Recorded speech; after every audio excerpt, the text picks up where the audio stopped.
Ibu, Bapak, saudara-saudari, rekan-rekan muda, dan anak-anakku yang terkasih, Shalom. Salam damai sejahtera bagi para saudara. Selamat berjumpa kembali dalam Renungan Harian Katolik. Hari ini, Kamis, tanggal 26 Maret tahun 2026, hari Kamis dalam masa Prapaskah kelima. Tema renungan hari ini adalah dari janji menjadi kepastian. Allah tidak pernah ingkar.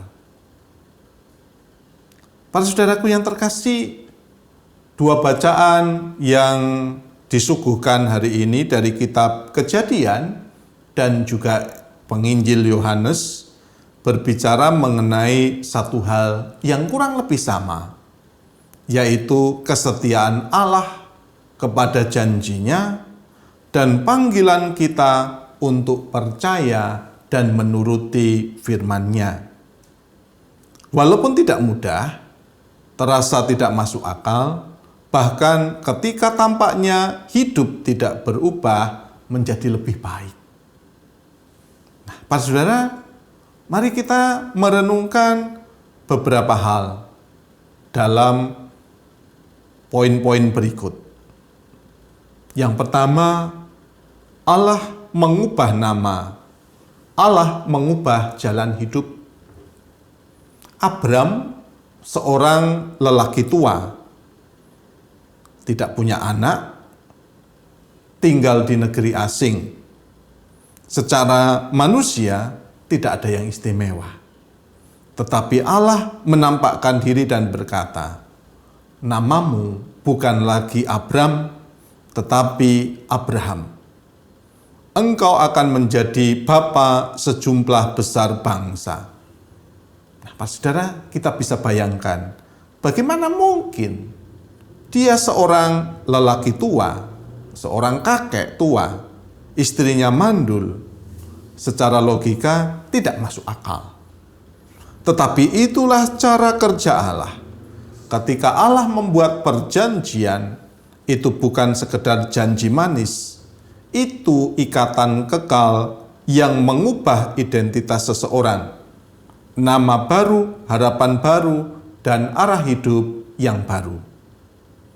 Berapa banyak dari kita yang mungkin merasa seperti Abram hari ini, sudah lama berdoa, tetapi belum juga dikabulkan, sudah berusaha hidup baik, tetapi masalah tidak selesai juga. Sudah mencoba memperbaiki hidup, tetapi tetap merasa sendiri dari jauh dari harapan. Ingatlah para saudara, Tuhan tidak pernah lupa akan janjinya. Dia mungkin diam, tetapi bukan berarti dia tidak bekerja. Dia sedang menyiapkan sesuatu. Seperti Abraham, kita dipanggil untuk tetap berjalan dalam iman, bahkan ketika logika dan kenyataan tampak bertentangan. Lalu yang kedua, para saudara, barang siapa menuruti firman-Ku, ia tidak akan mengalami maut. Nah, dalam Injil, Yesus membuat pernyataan yang mengejutkan.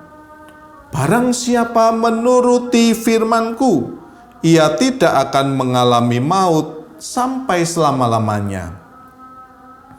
Orang-orang Yahudi langsung menyerang, karena menurut mereka, Yesus mengklaim sesuatu yang bahkan Abraham pun tidak bisa mencapainya. Tapi Yesus sedang berbicara tentang kehidupan kekal, tentang hubungan yang tak terputus dengan Allah, yang dimulai dari sekarang, bukan hanya setelah mati.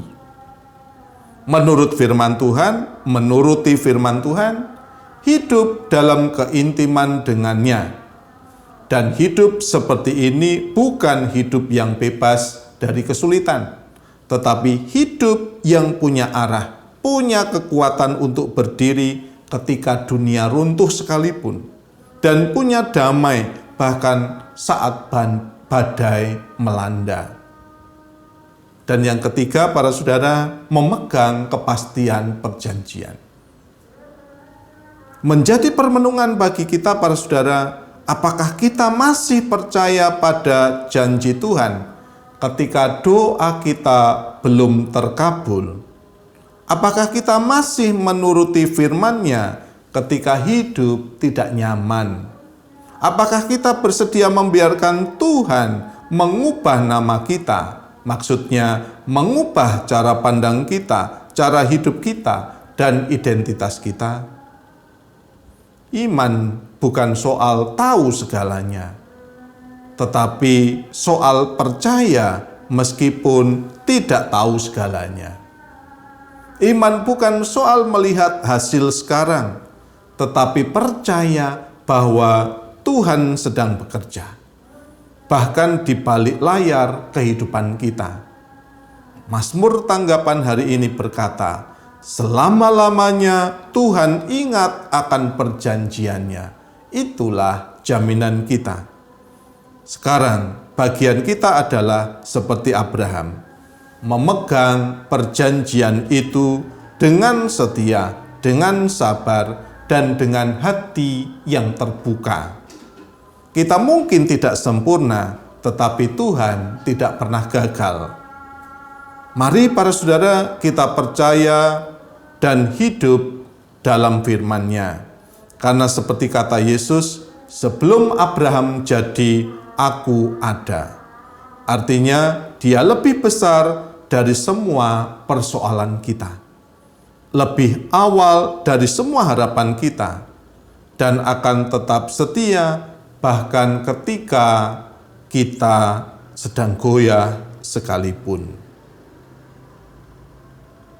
Kemuliaan kepada Bapa dan Putera dan Roh Kudus, seperti pada permulaan, sekarang, selalu, dan sepanjang segala abad. Amin.